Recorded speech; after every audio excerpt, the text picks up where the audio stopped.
Мынандай есептер шығару барысында қандай ережелерді білу қажет? Бірге шығарып көрейік. Косинус 2 арк синус 3-тен 2. Мына есепті қарастыратын болсақ, біріншіден біз бұл есепті шығармастан бұрын мына формуланы еске түсіруіміз қажет.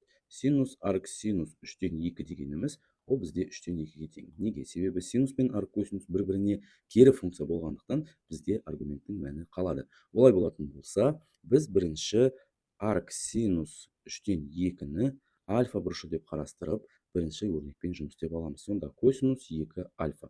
Ол тең болады. Біз бұл жерде формуланы қолданамыз. Косинус квадрат альфа азайтылған синус квадрат альфа. Синус квадрат альфаға тиіспейміз, себебі бізде мына формуланы қолданып, бұл жерден сан шығатыны белгілі. Соңында барлығын қойып шығамыз, сондықтан соңына дейін қарап шық.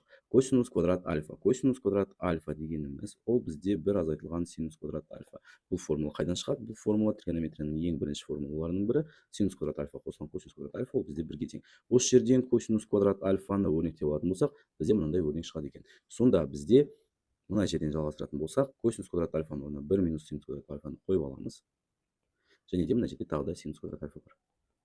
Сонда бізде бір азайтылған 2 синус квадрат альфа шығады екен. Енді альфаның орнына мына өрнекті қойып аламыз. Сонда бізде болады бір азайтылған 2 көбейтілген синус альфаның орнына арк синус 3-тен 2-ні қойып, және де бізде мына жерде 2 дәрежесі бар. Сондықтан синусты тағы да бүйтіп квадраттап жазып алуымыз қажет. Бір азайтылған 2 көбейтілген, мына жерден синус пен арк синус жойылып кетеді де, бізде 3-тен 2 қалады. 3-тен 2-нің квадратын бірден ашып жазатын болсақ, ол бізде 9-дан 4-ге тең. Бұл дегеніміз бізде бір азайтылған 9-дан 8.